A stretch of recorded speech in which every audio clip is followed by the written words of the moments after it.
The prophecy of Daniel's 70 weeks according to Daniel 9 verse 24. 77s are decreed for your people and your holy city to finish the transgression, to put an end to sin, to atone for wickedness, to bring in everlasting righteousness, to seal up vision and prophecy, and to anoint the most holy place. According to 9:24, 77s have been decreed. The latter of these two terms, here translated as sevens, literally means a unit of 7 things, hence, a week. The question, however, is, a unit of 7 what? Days? Weeks? Hours? Months? Years? Most commentators of the dispensational school conclude that Gabriel had in mind units of years. Consequently, 70 of these units of 7 years would equal 490 years. Although commentators refer to this period as Daniel's 70 weeks, the period of time in view is one of 490 years. The angel Gabriel approaches Daniel in the latter half of the 9th chapter after Daniel prays for Israel. Gabriel mentions the 77s will take place before God will put an end to sin and bring everlasting righteousness. Daniel 9 verse 24. The prophecy divides up these 490 years in a handful of ways. 49 years, 7 by 7 the time it takes to rebuild Jerusalem since the time the Babylonians had destroyed it. Daniel 9 verse 25, which occurs in the book of Nehemiah. 434 years, 62 by 7 a time designated for waiting for the Anointed One to come. Daniel 9 verse 26. The Anointed One appears to mean Jesus, here. After those 434 years, they put the Anointed One to death and destroy the city. The first half of this alludes to Jesus' death on the cross. The Romans destroyed Jerusalem in 70 AD, including the temple, which had been rebuilt in Nehemiah. The last year, 1 by 7 usually referred to the tribulation period, which transpires in Revelation, when the Antichrist comes, persecutes Christians, and Jesus returns for his second coming. Theologians dispute whether this has already taken place or whether we have yet to see its fulfillment, as we wait in the 69 to 70-year gap. This article assumes we have not yet reached the 70th week. There's a gap between the first 483 years, which comes in 2 sections. 7 times 7 is equal to 49 years, 62 times 7 is equal to 434 years. That's a 483-year period. This period has already been fulfilled. We're living in the church age. One nation and one language will be in progress, and the sign of the Antichrist is fulfilling in 2024.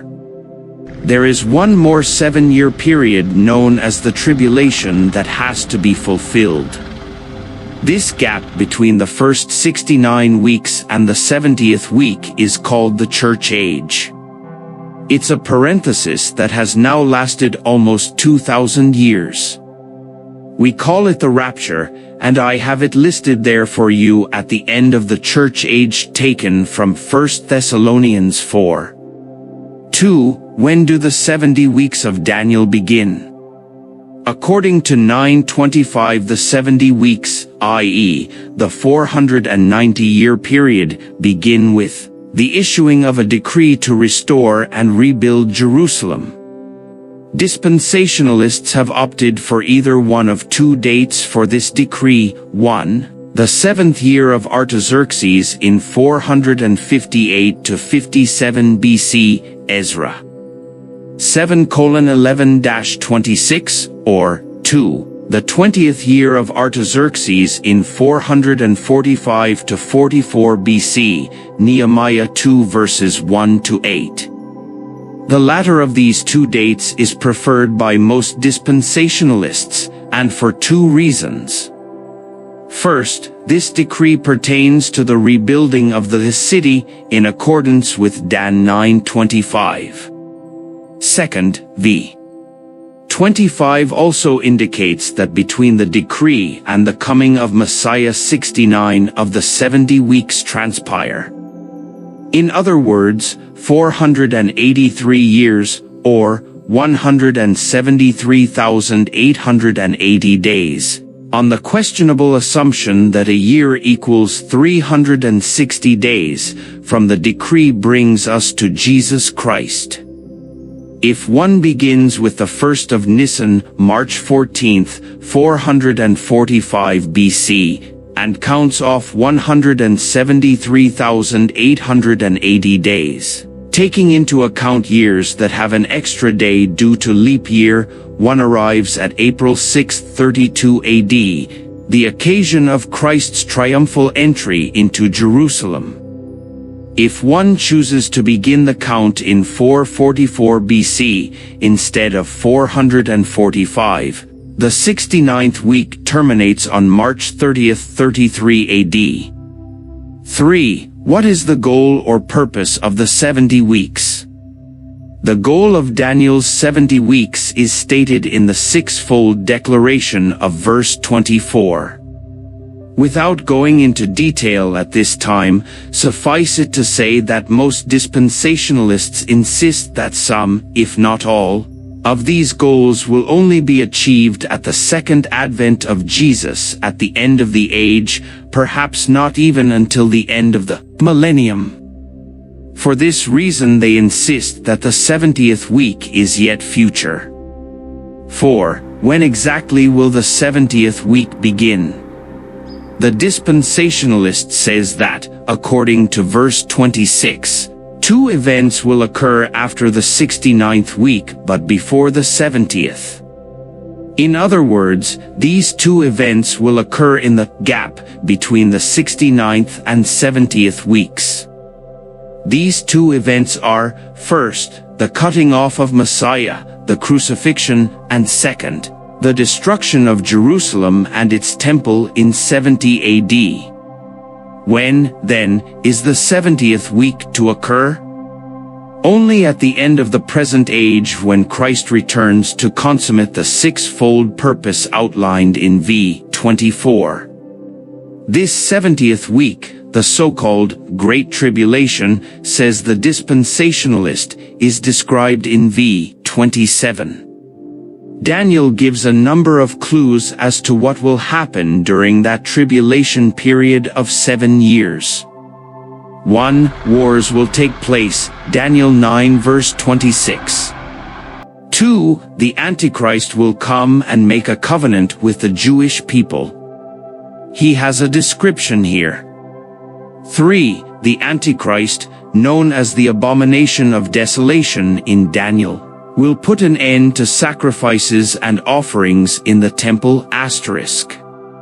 4. Jesus returns sometime before or after the 70th week. Theologians have not reached a consensus as to when.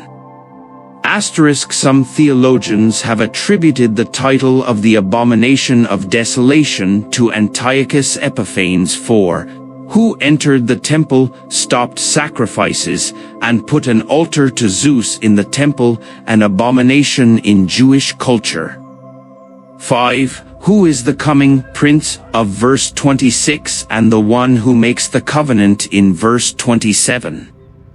Both the prince who is to come in v. 26 and he who, in verse 27, makes a covenant with the many for 1 week refer to the final, personal Antichrist. This 1 week, or 7-year covenant will entail the rebuilding of the temple in Jerusalem and the reinstitution and observance of sacrificial offerings. After 3.5 years, in the middle of the week, Antichrist will break the covenant, persecute the people of God, Israel, only to be destroyed by the return of Christ Jesus at the close of the 7-year tribulation period, i.e., at the close of the 70th week. 6. On what basis does the dispensationalist posit a gap between the 69th and 70th weeks of Daniel 9? It is absolutely fundamental to the dispensational interpretation that there be a gap or interval or historical parenthesis between the 69th and 70th weeks. Thus far in history this gap has spanned some 1,950 years. On what basis do dispensationalists justify this remarkable length of time? The arguments of Alva McLean are here taken as representative. A. If one interprets the text as presenting the events in strict chronological and historical sequence, a gap is implied. First, in verse 25, there is a period of 69 weeks ending with the appearance of Messiah. Then, after these 69 weeks, 2 other events occur: the death of Messiah and the destruction of the city. Finally, in verse 27, and after the events of verse 26, the final or 70th week occurs. Since 2 of the prophesied events occur after the 69th week but before the 70th week, a gap is implied.